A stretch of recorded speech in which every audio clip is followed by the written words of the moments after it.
Hi everybody. Today I wanted to talk about paid links, and specifically, what are the web spam team's criteria for paid links?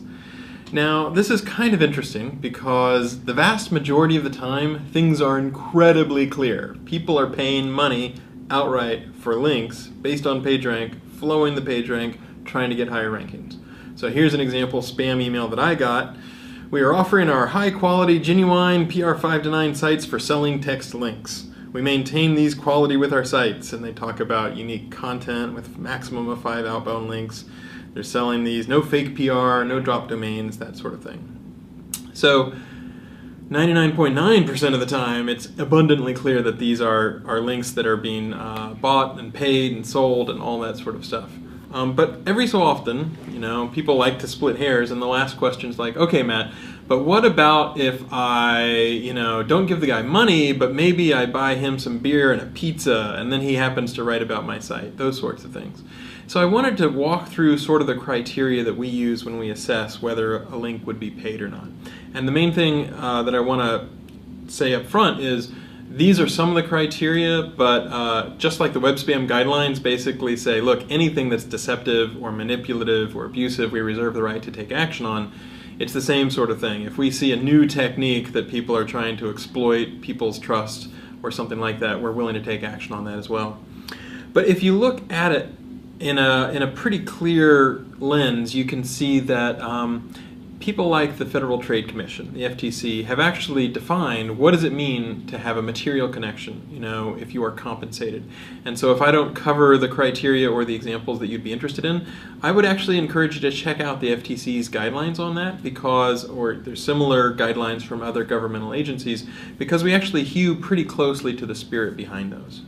So first off, what is the value of what you're getting? Even Google's Code of Conduct recognizes that if you get a $1 pen or something like that, that might not change your behavior. And so, if you go to a conference and you pick up a free t-shirt that's probably pretty low quality, that's probably not going to change how you behave, right? That's not going to change your behavior. On the other hand, if someone pays you outright $600 to link to you, that is clearly a lot of value. And so on the spectrum between a pen and a t-shirt all the way up to something of great value, that's one of the criteria that we use. Another good one is how close is something to money. So again, the vast majority of the time people are actually giving you money. Sometimes people might say something like, hey, I'd like to send you a gift card. Well, you know what, gift cards are pretty fungible. You can convert those to money and back and forth not too easily. On the other hand, something like, I'm going to give you a free trial of perfume, or I'm going to, buy you a beer or something like that, that's less of a connection. But we do look at how close something is to actual money whenever we're looking at those kinds of things.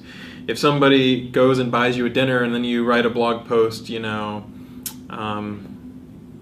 4 months later, and the dinner wasn't some huge steak dinner that with 18 courses or something like that, that's probably not the sort of thing that we would worry about, as you would guess. Another criterion that we use is whether something is a gift or a loan. So imagine, for example, that somebody loaned out a car for someone to try out for a week. Versus giving them a car. There's a big difference there, because if you're loaned a car for a week, you still have to maintain the insurance on your car, you still have to make sure you've got a place to store it, whereas if someone gives you a new car, that is something of a completely different nature. And so if somebody is giving you a review copy and you have to return it, that's a relatively well-respected thing where people understand, okay, I'm trying this out, I'm a gadget reviewer or whatever, I get to see whether I like this camera or whatever, but I do have to send it back. Whereas if someone sends you a camera and then says, oh, you know what, just keep it, that's going to be something that's much closer to material compensation, in our opinion. We also look at the intended audience, and it can be hard to judge intent, but bear in mind that the vast majority of the time the intent is crystal clear when someone's giving you actual money to buy links. But take, for example, suppose someone went to a Salesforce conference, so they're at Dreamforce, and they represent a nonprofit.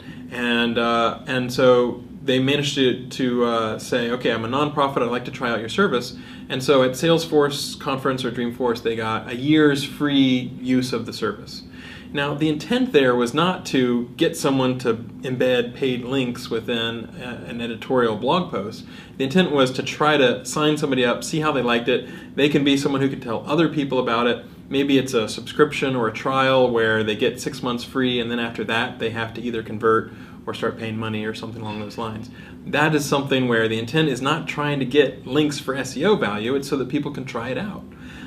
Similar sort of thing if you go to a conference, right, and it's intended for programmers like Google I/O, and you're giving them a Nexus 7 or something like that because you want them to write more Google apps for tablets or something along those sorts of lines.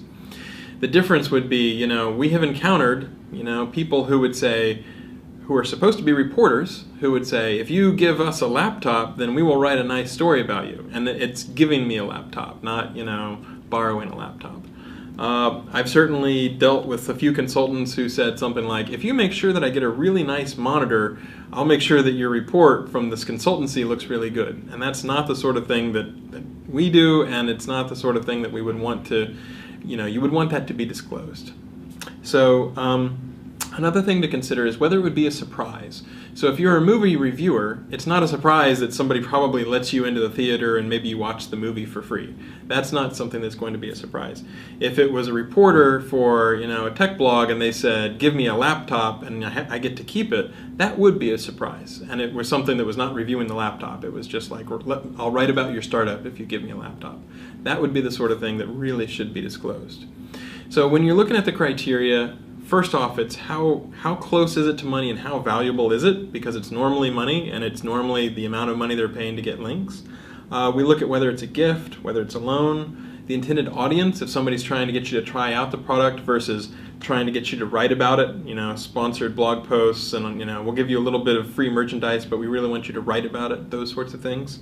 And then criteria like, would it be a surprise? Would people expect that as you're writing a review or you're trying out some product, or is it something that's completely off topic that is really not germane to writing about in a particular blog post or something like that.